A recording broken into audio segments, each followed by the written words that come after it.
Hello दोस्तों। Good morning. कैसे हैं आप लोग? उम्मीद करता हूँ अच्छे होंगे, स्वस्थ होंगे, व्यस्त होंगे, मस्त होंगे। तो चलिए वीडियो को शुरू करते हैं और देखते हैं आज का जो करंट अफेयर्स है उससे क्या क्या स्ट्रेटेजी के बन सकता है। तो दोस्तों, अंतरिक्ष एजेंसी जो इसरो है उसने हाल ही में चांद की मिट्टी बनाने का पेटेंट लिया। ठीक है। जो इसरो है इसी ने चंद्रयान 2 मिशन को अंजाम दिया था, जिसमें क्या था, ऑर्बिटल था और क्या था, लैंडर था जिसका नाम विक्रम था, और प्रज्ञान जो वहां जाके उतरता जो रोबोट, वो क्या था, इसका नाम रोवर प्रज्ञान था। तो ये चंद्रयान मिशन जो है दोस्तों ये फेल कर गया था और 1.2 किलोमीटर के ऊपर से ही ये अनबैलेंस्ड होकर गिर गया था और ये रोवर पूरी तरह से नष्ट हो गया था, टूट गया था, जिसके कारण क्या हुआ था, मिशन कंप्लीट नहीं हो पाया था। और इस मिशन का जो उद्देश्य रखा गया था कि वहाँ का मिट्टी जो है उसको एनालाइज करके ये रोवर प्रज्ञान जो है वो क्या करेगा, भेजेगा यहाँ पर धरती पे। तो ये तो हो नहीं पाया। तो क्या किया इसरो ने क्या किया कि इस मिट्टी को बनाने के लिए दुनिया भर के बहुत सारे जो भी मून मिशंस हुए थे सबका रिसर्च डाटा को कलेक्ट किया। और जितने भी फोटो जो कि ऑर्बिटल जो भेज रहा है, अभी भी फोटो भेज रहा है, ऑर्बिटल तो सही सलामत अपना कक्षा में ये हो गया था। तो ऑर्बिटल के द्वारा लिया गया फोटो और दुनिया में जितने भी मून मिशन का फोटो था, चंद्रयान का फोटो था, सब फोटो ये डाटा को कलेक्ट करके क्या किया कि वहाँ का मिट्टी के बारे में पता लगाया। और ये मिट्टी के बारे में पता लगाया और पूरे भारत में सर्वेक्षण किया। और सर्वेक्षण करके क्या खोजा कि ऐसा मिट्टी मिलता जुलता कहाँ पर है। तो इसके लिए उन्होंने क्या किया, पूरे भारत में सर्वेक्षण करके जो उसको मिला, इसरो को तमिलनाडु का एक जगह है, जो जिला का नाम क्या है, सालेम जिला जो नाम है उसमें सीतमपुरी एक जगह है जहाँ पे क्या है, ऑनर्थो साइट पर वो मिट्टी मिला, वैसा ही मिट्टी। तो वो मिट्टी को वहां से कलेक्ट कर लिया इसरो ने और क्या किया, इसमें प्रॉपर तरीके से जो भी था कंकड़ पत्थर या फिर जो भी था फास्फोरस मिट्टी में जो भी कंपोनेंट्स होते हैं, सब कंपोनेंट्स को अच्छी तरह से जांच करने के बाद जो लगा कि ये कम है उसको मिलाया, जो लगा कि ज्यादा है उसको कम किया। और इस तरह से मिट्टी तैयार किया जो चांद पर एग्जैक्टली वैसा ही मिट्टी है, अनुमान लगाया है इस तरह से। तो ये मिट्टी का पेटेंट ले लिया दोस्तों। अब ये मिट्टी कोई और नहीं बना सकता है दुनिया में। ठीक है। तो ये मिट्टी इसरो से ही लेना पड़ेगा, कोई भी कंपनी या फिर कोई भी देश चाहेगा तो। इससे क्या होगा, इंडिया का इकोनॉमिक कंडीशन ठीक होगा और हम लोग का जो ख्याति है पूरे देश में, पूरे दुनिया में, वो अच्छा होगा। और जो भी जैसे नासा अभी मून मिशन भेजेगा या कोई भी मून मिशन भेजेगा और वहाँ का मिट्टी के बारे में जानकारी लेना होगा, तो ये जो है इसरो से कांटेक्ट करेगा और इसके लिए इसरो को पे करेगा, पेमेंट करेगा कोई भी कंपनी। ठीक है। तो ये था कहानी दोस्तों और ये था स्टैटिक जीके जो आपके एग्जाम में पूछे जा सकते हैं। ठीक है। इसी के मैं चलते चलते बता दूं कि जो गगन मिशन हम लोग का मानव मिशन है वो 2022 में भेजेगा इंडिया। उसका ट्रायल अभी चलेगा, अभी 2 साल चलेगा ट्रायल, जिसमें से ये जो रोबोट बनाया है हम लोग व्यंग मित्रा, वो उसमें भर के भेजे जाएगा ट्रायल में और उसके बाद फिर ह्यूमन को भेजा जाएगा 2022 तक। तो चलिए दोस्तों, ये कुछ न्यूज़ था, तो यहाँ पर देख सकते हैं आप लोग। और दूसरा न्यूज़ बना है कि ये दूसरा न्यूज़ क्या बना है, दूसरा न्यूज़ बना है कि हाल ही में प्रधानमंत्री वय वंदना योजना, एक योजना चल रहा था, 2017 में शुरू किया गया था प्रधानमंत्री वय वंदना योजना। उसमें क्या कहा गया था कि 60 वर्ष से ऊपर के जो व्यक्ति रिटायर हो रहे हैं उसको रिटायरमेंट के बाद जो पैसा जमा करते हैं अधिकतम इसमें 15 लाख रुपया तक जमा कर सकते थे, ऐसा नियम था। तो इसमें जो जमा किए पैसा उसका 7% का रेट ये इंटरेस्ट देता है सरकार। ये इतना बैंक वाला तो नहीं देता है, तो लेकिन सरकार क्या किया, बोला था कि ये 7% का रेट से इंटरेस्ट देगा, जो कि क्या होगा, उसका मंथली उसको पेंशन के रूप में दे दिया जाएगा। और ये जो पैसा एक बार इन्वेस्ट कर दी, मतलब इसमें जो डाल दिया, वो 10 साल के बाद ही पैसा निकाल सकता है। तो ये जो योजना था दोस्तों, इसको क्या किया है सरकार, अभी बढ़ा दिया है फिलहाल और 2023 तक कर दिया है। तो ये याद करने के लिए फैक्ट है कि प्रधानमंत्री वय वंदना योजना जो है 2023 तक बढ़ा दिया गया है। ये स्टैटिक जीके और करंट अफेयर से क्वेश्चंस बन सकता है इस तरह से। ठीक है दोस्तों। तो अगला क्वेश्चन हम लोग देखते हैं कि एग्जाम में क्या है। बोल रहा है कि हाल ही में पश्चिमी घाट, वेस्टर्न घाट जो है इंडिया का, वहाँ पर क्या पारिस्थितिकी रूप से संवेदनशील क्षेत्र घोषित कर दिया, मतलब इको सेंसिटिव जोन वहाँ घोषित कर देने का ये बिल लाया गया है प्रॉपर तरीके से। क्यों? क्योंकि यहाँ पर जो है, यहाँ पर सबसे ज्यादा नेशनल पार्क्स और वाइल्ड लाइफ सेंचुरी है। और जहाँ पर भी नेशनल पार्क और वाइल्ड लाइफ सेंचुरी जो है, वहाँ पर अगर रहता है तो वहाँ कंस्ट्रक्शन का काम या कोई भी मतलब काम करेंगे डेवलपमेंट का, तो वहाँ क्या होगा, जानवरों को नुकसान होगा, पार्क सही सलामत से नहीं हो पाएगा। तो ये सब प्रॉब्लम्स है, तो इसके लिए क्या है कि डेवलपमेंट वहाँ रुक जाएगा। तो इसलिए क्या किया है कि जो पर्यावरण मंत्री प्रकाश जावड़ेकर जी हैं, वो इन 6 राज्यों मतलब जहाँ जहाँ पर ये इफेक्ट होगा वेस्टर्न घाट के लिए, जहाँ जहाँ से इको सेंसिटिव जोन बनाया जाएगा, वहाँ वहाँ का जो राज्य प्रभावित होगा उन राज्यों में से है महाराष्ट्र, गुजरात, गोवा, कर्नाटका, तमिलनाडु, केरला। ये सब जो राज्य है दोस्तों, यहाँ पर इको सेंसिटिव जोन बनाने के लिए जो प्रकाश जावड़ेकर जी है, वो सभी राज्यों के मुख्यमंत्री से वीडियो कॉन्फ्रेंस में बात करी है और कहा है कि ऐसे से जो करना है, इको सेंसिटिव जोन बनाना है, तो उसका सलाह मशवरा लेने के लिए कॉन्फ्रेंस किया। तो इसमें अगर कोई राज्य तैयार नहीं होता है तो उसको बताया गया कि जो 2011 में जो रिपोर्ट आया था, तो 2011 में जो ये रिपोर्ट लाया था, गाडगिल रिपोर्ट, इसको बोलते हैं गाडगिल रिपोर्ट, जो 2011 में आया था, उसमें बताया गया था कि जो 64% एरिया है उसको इको सेंसिटिव जोन बनाया जाना चाहिए। पश्चिमी घाट जैसे ये भारत का नक्शा है, तो दोस्तों यहाँ इधर जो है ना, इधर बोलते हैं इसको, पश्चिमी घाट बोलते हैं इसको। तो यहाँ पर जो है, यहाँ पर वाइल्ड लाइफ सेंचुरीज बहुत सारे हैं और बहुत सारे जंगल भी हैं, हम लोग जानते हैं। तो यहाँ पर इसको सेंसिटिव जोन बनाया जाने का ये रखा था। तो इसमें बिल में कहा गया था कि 64% हिस्से को, एरिया को मतलब इको सेंसिटिव जोन बनाया जाना चाहिए। उसके बाद जब राज्य सरकार तैयार नहीं हुए तो 2018 में एक नई रिपोर्ट लाई गई, ठीक है। जो रिपोर्ट कौन लाया, कस्तूरी रंगन समिति एक रिपोर्ट लेकर आया, जिसमें बोला कि 37% एरिया जो है इको सेंसिटिव जोन बनाना ही चाहिए, इसको इको सेंसिटिव जोन बनाना ही पड़ेगा, तभी हम लोग नेशनल पार्क्स और वाइल्ड लाइफ सेंचुरीज का अच्छी तरह से ख्याल रख पाएंगे हम लोग, और ये जरूरी भी है दोस्तों।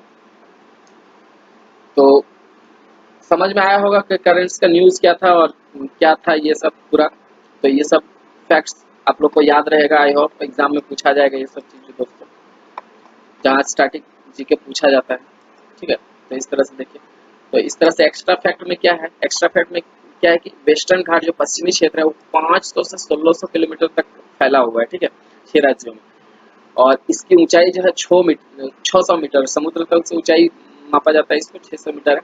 अब 50 मिलियन लोग यहाँ पर रहते हैं, तो यहाँ पर कंस्ट्रक्शन कार्य को बैन कर दिया जाएगा, जो भी होगा इंफ्रास्ट्रक्चर्स वगैरह बैन कर दिया जाएगा, ताकि जो ये नेशनल पार्क्स है और वाइल्ड लाइफ सेंचुरीज जो है वो संरक्षित रहे, जो कि बहुत जरूरी है।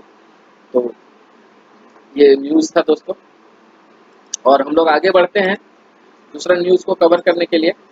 और दूसरा न्यूज़ ये बना है, शानदार न्यूज़ है कि भारतीय एयरटेल कंपनी क्या किया है कि अफ्रीकी क्षेत्रों में ई शिक्षा प्रोत्साहन के लिए, मतलब ऑनलाइन जो एजुकेशन होता है उसको प्रोत्साहन देने के लिए क्या क्या प्रॉपर तरीके से मोबाइल बांटा है वहाँ पर, और इंटरनेट फ्री कर दिया है। तो ये कंपनी अपने तरफ से तो किया नहीं होगा, तो ये क्या किया है कि ये यूनेस्को जो यूनाइटेड नेशंस का ऑर्गेनाइजेशन है, यूनेस्को, उसके साथ क्या किया है, समझौता किया है। तो एयरटेल कंपनी को यूनेस्को देगा फंड, और एयरटेल कंपनी क्या किया है वहाँ पर साउथ अफ्रीका में प्रॉपर तरीके से मोबाइल और इंटरनेट फ्री कर दिया है, ताकि वहाँ का जो स्टूडेंट्स है वो क्या कर सके, अच्छे से पढ़ाई कर सके। तो यूनिसेफ जो है दोस्तों, ये बहुत ही फेमस संगठन है, बार बार एग्जाम में पूछा जाता है कि इसका मुख्यालय न्यूयॉर्क में है, ठीक है, और इसका प्रेसिडेंट कौन है, रेबल फातिमा। तो ये सब फैक्ट्स है जो कि याद रखने लायक है। और दूसरा न्यूज़ जो है उसको हम लोग कवर करते हैं और देखते हैं कि दूसरा न्यूज़ क्या है। ये तो वही न्यूज़ आ गया, और इस तरह से, हाँ, तो ओडिशा राज्य ने अनुबंध खेती को क्या किया है, मंजूरी दे दिया है, ठीक है। तो अनुबंध खेती क्या है, अनुबंध खेती मतलब दोस्तों की मतलब कॉन्ट्रैक्ट फार्मिंग, मतलब जैसे खेत किसी और का है और उसमें फसल कोई और उगाएगा, और फसल उगाने के बाद प्रॉपर तरीके से जो भी बनेगा उसका फसल, उसका आधा उसको दे देगा जिसका जमीन है, ठीक है, जिसका खेत है उसको, या फिर उसके बदले में उसको पैसा दे देगा, इसको बोलते हैं कॉन्ट्रैक्ट फार्मिंग, ठीक है। तो इसके लिए राज्य सरकार ये जो है ये लॉ बना दिया है। और अभी जैसा कि हम लोग जान रहे हैं कि सांसद जो है, जो भी सांसद या फिर सरकार जो है ये सब बंद है, कोरोना वायरस के चलते कहीं पर भी काम नहीं हो रहा है। तो ऐसी स्थिति में कैसे कानून बनाया जाए संसद की अनुपस्थिति में? तो सांसद के अनुपस्थिति में जब कानून बनाया जाता है तो वो ऐसे बनता है कि सरकार को अध्यादेश लाना पड़ता है, और इसका जो वर्णन है वो अनुच्छेद 123 में किया गया है। ठीक है, संविधान के 123 में अनुच्छेद में वर्णन किया गया है कि जब राज्यसभा ये भी और ये जो लोकसभा जो भंग रहेगा उस समय अगर कानून बनाना हो सांसद के अनुपस्थिति में, तब ये अध्यादेश गवर्नमेंट ला सकती है 123 के अनुच्छेद से, और यहाँ पर कानून बनाया जा सकता है। तो ऐसा ही अनुच्छेद एक है 213 जो राज्य सरकार के लिए ये वैलिड है। तो राज्य सरकार भी कानून बना सकती है अगर विधानसभा भंग हो, विधानसभा में कार्य नहीं हो रहे हो तो प्रॉपर तरीके से। ठीक है, तो इसी का फायदा उठा के उड़ीसा सरकार ने क्या किया है, अध्यादेश लाया है और कानून बनाया है कॉन्ट्रैक्ट फार्मिंग के ऊपर, कि कॉन्ट्रैक्ट फार्मिंग में जो होगा कोई भी कंपनी फसल उगा सकता है, और इसमें मालिकाना हक जो रहेगा वो किसान का ही रहेगा, मतलब जिसका खेत होगा उसी का रहेगा। तो ये सुनिश्चित करेगी राज्य सरकार। इसमें ये कानून में ये लिखा गया, मतलब बनाया गया है, तो इसमें बोला गया है। ठीक है दोस्तों, तो चलिए दोस्तों आगे बढ़ता हूँ और दूसरे खबर को लेता हूँ। दूसरा खबर जो बना है वो क्या बना है कि छत्तीसगढ़ सरकार ने राजीव गांधी किसान न्याय योजना शुरू की है। राजीव गांधी किसान न्याय योजना जो शुरू की है दोस्तों, ये राजीव गांधी प्रधानमंत्री के ये सब में शुरू किया गया है उनके याद में। तो पीएम जो राजीव गांधी थे दोस्तों, उसका जानते हैं हम लोग कि एसिनेशन हो गया था। ठीक है, 1991 में उसका मार दिया गया था उनको, आत्महत्या जो बम विस्फोट हुआ था जिसमें क्या हुआ था कि बम लाद के लेते आया था आदमी और वहां पर जाके बम विस्फोट कर दिया था, मर गए थे हमारा पीएम, पूर्व पीएम राजीव गांधी। 1991 की घटना है जिसका जिम्मेवारी कौन लिया था, लिट्टे, ऑस्ट्रेलिया में सॉरी श्रीलंका में हुआ करता था एक लिट्टे संगठन, आतंकवादी संगठन, जिसने इसका जिम्मेवारी लिया था दोस्तों। अब तो लिट्टे संगठन खत्म हो चुका है, ये आतंकवाद संगठन। ठीक है दोस्तों, तो इसके मतलब एवज में बनाया गया है एक जो किसान न्याय योजना। इसमें क्या बोला है, छत्तीसगढ़ सरकार बोला है कि 57 करोड़ रुपए हम लोग बांटेंगे, किसमें, किसान में बांटेंगे, और ये 9 लाख किसानों में सीधा बैंक ट्रांसफर के माध्यम से दे दिया जाएगा। ठीक है दोस्तों, क्यों, क्योंकि ताकि इस तरह से छत्तीसगढ़ में किसान लोग अच्छे से खेती कर सके और वहां पर ज्यादा कॉस्ट का प्रोडक्शन कर सके, मतलब फसल ज्यादा उगा सके। ठीक है, तो कुछ स्टैटिक जीके में क्या है कि छत्तीसगढ़ जो है यहाँ पर कांगेर घाटी नेशनल पार्क है, गुरु घासीदास नेशनल पार्क है, इंद्रावती नेशनल पार्क, जैसे बहुत सारे राष्ट्रीय उद्यान है, नेशनल पार्क है। ठीक है दोस्तों, तो ये अतिरिक्त रूप से आप याद रख सकते हैं। पीडीएफ दे दूंगा, पीडीएफ में आप पढ़ सकते हैं, इसको पीडीएफ को डाउनलोड कर सकते हैं डिस्क्रिप्शन बॉक्स में जाके, और आप एग्जाम तक इसको सेव करके रख सकते हैं, कोई दिक्कत नहीं है। ठीक है दोस्तों, तो ये तो न्यूज़ हो ही चुका है कवर, और ये भी न्यूज़ हो चुका है, और उसके बाद जो है उसके बाद का न्यूज़ को हम लोग कवर करने की कोशिश करते हैं। और यहाँ पर न्यूज़ बना है कि 22 मई को जैविक विविधता दिवस बनाया, जैव विविधता दिवस मतलब बायोडाइवर्सिटी डे मनाया गया। कब, 22 मार्च को, नहीं 22 मई को। तो उसका थीम क्या रखा गया था, उसका थीम रखा गया था कि नेचर, यानी कि पर्यावरण, हमारा पर्यावरण ही हमारा समाधान है, मतलब पर्यावरण में ही सब समाधान है सब चीज का। आवर सॉल्यूशन इन नेचर, तो नेचर को बचाए रखना चाहिए हम लोग को। और इसी से रिलेटेड दोस्तों 22 मई को तो जैव विविधता दिवस मनाया जाता है। 22 मार्च को है जो कि विश्व जल दिवस मनाया जाता है, water day, world water day मनाया जाता है 22 मार्च को।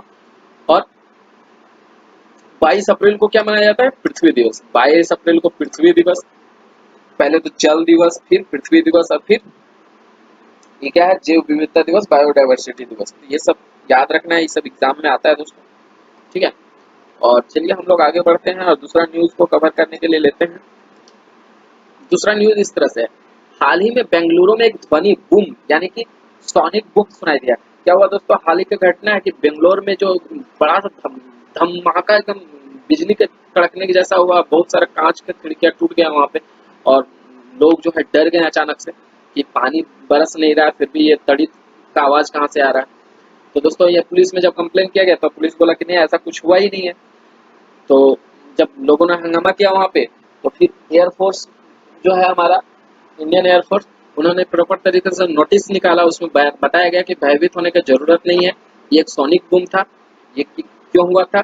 ये हमारा जो वायुयान है सुखोई 30 MKI, इसके चलने के कारण आवाज से हुआ। ये आवाज बताते हैं दोस्तों क्या है आवाज, आवाज के बारे में पूरा साइंस है इसमें। तो इसमें कहा गया है कि जब भी कोई जब भी कोई साउंड वेव जा रहा है और उससे उससे मतलब हाई एम्पलीट्यूड का साउंड, आयाम का साउंड जब आएगा और उसी डायरेक्शन में जाएगा, तो क्या होगा दोस्तों, ये साउंड और ये साउंड जा रहा था, तो ये दोनों मिल के क्या होगा, बड़ा सा साउंड बनाएगा, मतलब ज्यादा साउंड आ जाएगा। तो यही घटना हुआ यहाँ पर। MK30 MKI जो है, सुखोई 30 MKI जो है, इसका स्पीड साउंड का स्पीड से लगभग 2.5 गुना 3 गुना स्पीड है इसका, ठीक है। तो इसको मैक नंबर में डिनोट किया जाता है दोस्तों, कि मतलब ऑब्जेक्ट का जो आयु है, जो वस्तु का जो वेग है और जो साउंड का वेग है, ठीक है, इसको डिवाइड कर देंगे तो मैक नंबर निकलता है। तो ऑब्जेक्ट का जो है, जो वस्तु का जो स्पीड है, मान चलिए है यहाँ पर 4 और यहाँ पर साउंड का है 2, तो क्या हो जाएगा, मैक नंबर 2 हो जाएगा। तो इसी तरह से तो मैक नंबर इसका कितना है दोस्तों, ये 2.35 मैक है सुखोई का स्पीड, और इसका स्पीड क्या है 2.3। इसका है मिराज 2000 जो हम लोग का फाइटर जेट है, इसका है इतना मैक, ठीक है दोस्तों। तो इतना स्पीड से ये जब चलता है तो स्वाभाविक सी बात है ध्वनि होगा, आवाज होगी।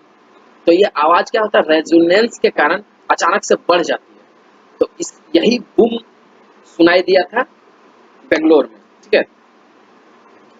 तो इससे रिलेटेड कुछ जो साइंस में क्वेश्चंस पूछे जाते हैं वो कुछ इस तरह से कि एक एक मैक मतलब साउंड का स्पीड और ऑब्जेक्ट का स्पीड अगर सेम रहेगा तो एक मैक आएगा, ठीक है, डिवाइड कर। तो जब एक मैक से कम रहेगा साउंड का स्पीड, मतलब ऑब्जेक्ट का स्पीड, तो क्या होगा, उसका मैक स्पीड बोला जाएगा। क्या होगा, वो जो ऑब्जेक्ट होगा वो कैसा ऑब्जेक्ट होगा, वो होगा सब सोनिक, ठीक है, वो सब सोनिक होगा। और उसके बाद अगर एक मैक से 2 मैक के अंदर आएगा तो उसको क्या बोलते हैं, सुपरसोनिक, ठीक है। और अगर एक मैक ही रहेगा, ठीक है, एक मैक ही रहेगा उसका स्पीड, तो उसको क्या बोलेंगे, ट्रांससोनिक। और अगर 2 मैक से 5 मैक तक स्पीड होगा किसी ऑब्जेक्ट का, तो उसको क्या बोल देंगे हम लोग, हाइपरसोनिक, हाइपरसोनिक विमान, ठीक है। तो 5 मैक तो है नहीं, तो ये क्या होगा, सुपरसोनिक, सुपरसोनिक विमान। तो इसके विमान के चलने से क्या होगा, जब जब साउंड का स्पीड में चल रहा था तो ये साउंड वेव छोड़ रहा था, और जब अचानक से नाइट्रोजन इंजन ऑन कर दिया तो क्या हुआ, इसका स्पीड अचानक से बढ़ गया, तो साउंड का स्पीड भी बढ़ जाएगा। तो साउंड उसी डायरेक्शन में जा रहा है, तो जब तो इसको रेजोनेंस के कारण क्या होगा, साउंड अचानक से बढ़ जाएगा, तो धुम धुम से आवाज आएगा, ठीक है दोस्तों। इसी से डर गया था पूरा बेंगलोर सिटी, ठीक है। और इस घटना को क्या कहते हैं, डॉपलर इफेक्ट कहते हैं। हम लोग ट्रेन जब आता है तब भी देख सकते हैं कि ट्रेन आ रहा है और जब सामने से ट्रेन क्रॉस करता है स्पीड से, तो अचानक से जो साउंड होता है अचानक से बढ़ जाता है, हम लोग को कान में अचानक से तेज साउंड सुनाई देता है। तो ये डॉपलर इफेक्ट के कारण होता है। और इसको साउंड को हम लोग मापते कैसे हैं, तो इसको डेसिबल में मापते हैं, ठीक है दोस्तों, डेसिबल में इसको मापते हैं साउंड साउंड तीव्रता। तो इस तरह से कुछ स्टैटिक जीके का क्वेश्चंस था दोस्तों, और हम लोग आगे बढ़ते हैं और दूसरा क्वेश्चंस को लेते हैं। देखिए अचानक से ध्वनि, तो इसको पीडीएफ में पढ़ सकते हैं आप, बहुत इंटरेस्टिंग है, ठीक है। और कर्नाटक का ये कैपिटल है, कर्नाटक का ये राजधानी है, ठीक है दोस्तों, बेंगलोर। और यहाँ पर क्या है, यहाँ पर बांदीपुर, केंद्रमुख और राजीव गांधी जैसे नेशनल पार्क है, यहाँ पर आप घूम सकते हैं नेशनल पार्क में, ठीक है दोस्तों। तो आगे बढ़ते हैं और दूसरा क्वेश्चन को लेते हैं और समझते हैं कि क्या है। पूरा व्यक्तिगत सुरक्षा किट, पीपीटी किट, जो डॉक्टर्स लोग लगाते हैं ना कोरोना पेशेंट्स को जांच करने के लिए, जो पैक हो जाते हैं एकदम, तो वो जो सूट है उसमें क्या क्या आता है, तो उसमें आता है ग्लव्स आता है, जूता का कवर आता है, विंग्स हेड के लिए आता है, ठीक है, सूट आता है, फेस में लगाया, ठीक है, तो ये सब आता है दोस्तों। तो ये सब जो है इसको पूरा को बोलते हैं पीपीटी किट, पूरा को, ठीक है। तो कहानी कुछ क्या है कि 2019 में, जब कोरोना वायरस नहीं आया था जनवरी में, तब इंडिया के पास टोटल जो पीपीटी किट था ना, वो था कितना, वो तो था 2,75,000, 2,75,000 टोटल ही किट था इंडिया के पास। और आज की कहानी क्या है, आज कहानी ये है कि एक दिन में इतना किट बना दे रहा है दोस्तों इंडिया, मतलब 2.06 लाख पीपीटी किट एक दिन में तैयार कर रहा है। और 15.96 मतलब 16 लाख पीपीटी किट जो है ये स्टॉक में रखा है, एक्सपोर्ट कर सकता है, ये किसी और देश को दे सकता है, कुछ भी कर सकता है, ये स्टॉक में अभी रखा हुआ है हम लोग का। तो इस तरह से जो इंडिया है वो दूसरा देश बन गया है पीपीटी किट तैयार करने के मामले में। अब पहला स्थान में कौन है, तो पहला स्थान में वही है, चाइना। ठीक है दोस्तों, तो स्टैटिक जीके का ये क्वेश्चन कंप्लीट हुआ और हम लोग अगले क्वेश्चन पे बढ़ते हैं। और अगला क्वेश्चन को हम लोग लेते हैं, अगला क्वेश्चन को पीपीटी किट वाला हो गया। अगला क्वेश्चन इस तरह से, अगला क्वेश्चन क्या बोल रहा है कि चीन चीन हांगकांग जो एक स्वायत्त क्षेत्र है, इसके लिए नया सुरक्षा कानून लाएगा ताइवान। ताइवान की ताइवान का सर ताइवान हांगकांग जो है यहाँ पर नया सुरक्षा कानून लाएगा चीन। ठीक है, इसका कहानी क्या है, कहानी है कि 1842 में जब चाइना अंग्रेजों के साथ वार किया था, चाइना कवाइंग डायनेस्टी यहाँ का था चाइना का, ये अंग्रेजों के साथ जब युद्ध हुआ था तो चाइना क्या किया था, हार गया था। कौन शहर, हांगकांग शहर, ये हांगकांग शहर चाइना हार गया था, तब से अंग्रेजों के कब्जे में था यह। ठीक है, और 1897 1 जुलाई तक यह ब्रिटेन के कब्जे में ही रहा। ठीक है, इसके बाद क्या हुआ, एक समझौता हुआ अंग्रेज के साथ, जब अंग्रेज छोड़ने लगा इसको, अंग्रेज का सब जगह से शासन खत्म होने लगा तो ये छोड़ दिया आइलैंड को। अब तब अंग्रेज ने एक ट्रीटी साइन किया था जिसमें कहा गया था कि ये हांगकांग जो है ये स्वायत्त क्षेत्र होगा, यहाँ पर शासन व्यवस्था प्रॉपर तरीके से ये हांगकांग का ही होगा, इसमें चाइना का कोई हाथ नहीं होगा, यहाँ फ्रीडम ऑफ स्पीच होगा।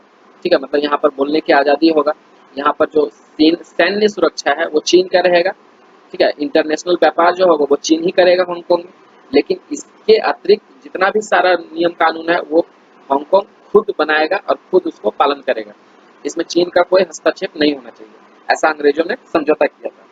लेकिन अभी क्या हुआ दोस्तों कि हांगकांग में बहुत ज्यादा प्रोटेस्ट होने लगा, जो कि हम लोग आए दिन न्यूज में सुनते हैं। तो हांगकांग में प्रोटेस्ट होने लगा तो चाइना ने इसको इसके खिलाफ क्या एक्शन ले लिया और विपक्ष के नेता चाइना में बुलाया गया, और उसमें वहाँ पर जो संसद होगा, वहाँ का संसद का क्या कहते हैं आप देख लीजिए, तो वहाँ का संसद में क्या हुआ कि एक बिल पास किया गया जिसमें बोला गया कि अगर हांगकांग में कोई भी ऐसा गतिविधि होता है, राष्ट्र विरोधी गतिविधि होता है, या फिर कोई भी जो चाइना से हांगकांग को अलग करने का कोई भी काम करता है वहाँ पे, तो उस पर एक्शन लिया जाएगा और उसको देशद्रोह करार दिया जाएगा। ठीक है दोस्तों, तो प्रॉपर तरीके से बोला जाए तो ये इनडायरेक्टली वहाँ पर स्पीच ऑफ फ्रीडम को छीना जा रहा है, स्पीच ऑफ फ्रीडम हांगकांग में जो था उसको छीना जा रहा है। ठीक है, तो इसमें अमेरिका का रुख क्या है, जान सकते हैं कि अमेरिका तो विवाद खड़ा करेगा ही। ठीक है, तो अमेरिका ने बोला कि वहाँ पर कम्युनिस्ट विचारधारा के जो लोग हैं, यहाँ पर जो मतलब क्या बोल सकते हैं उसको, फ्रीडम ऑफ स्पीच छीना जा रहा है, ये बहुत ही घटना ठीक नहीं है। तो इस तरह से मतलब चेताया है चाइना को। और चाइना क्या किया है इसके लिए एक कदम आगे निकल के ये क्या किया है कि हमारे जो लुटियंस, दिल्ली लुटियंस जहाँ पे राजदूत सभी देश के आते हैं, मतलब रहते हैं वहाँ पे, तो वहाँ पे क्या किया, एक लेटर जारी किया है, वहाँ भिजवाया है कि अगर चाइना और हांगकांग के मामले में कोई भी हस्तक्षेप करेगा तो उसके खिलाफ चाइना कड़ा रुख अपनाएगा। तो मतलब इस तरह से पूरे समझिए कि धमकी दिया गया है एक तरह से कि आप चाइना और हांगकांग के बीच में कोई देश ना आए, इस पे बहसबाजी ना करे। चाइना और हांगकांग ये इंटरनल मामला है चाइना में। ठीक है दोस्तों, और चाइना चाहता है कि चाइना वन पॉलिसी, मतलब चाइना और चाइना के जो साथ में राष्ट्र है, जो राज्य है, सब एक है, ये पॉलिसी को मानना ही पड़ेगा हर देश को जो भी चाइना के साथ संवाद रखना चाहता है या व्यापार करना चाहता है। ठीक है दोस्तों, तो इस तरह से न्यूज था, ये कवर कर दिया मैंने। और उसके बाद क्या है, उसके बाद कुछ नहीं है, उसके बाद है पीडीएफ लिंक। आप ये सब पीडीएफ जो है ये चाहते हैं आप, तो ये पूरा डिस्क्रिप्शन बॉक्स में जाएं, वहां से डाउनलोड कर लें पीडीएफ को, अच्छे तरीके से सेव करके रख सकते हैं, एग्जाम तक इसको पढ़ सकते हैं रीडिंग। ठीक है दोस्तों, तो लास्ट स्लाइड में है थैंक यू। तो वीडियो अगर पसंद आया दोस्तों तो दोस्तों के साथ शेयर करते हैं। रोज देखने के लिए वीडियो चैनल को सब्सक्राइब कर ले दोस्तों, ताकि आपको वीडियो प्रॉपर तरीके से मिलते रहे। ठीक है, और प्लीज़ दोस्तों प्लीज़ प्लीज़ शेयर कर दीजिए मेरे वीडियो को और चैनल को सब्सक्राइब कर लीजिए।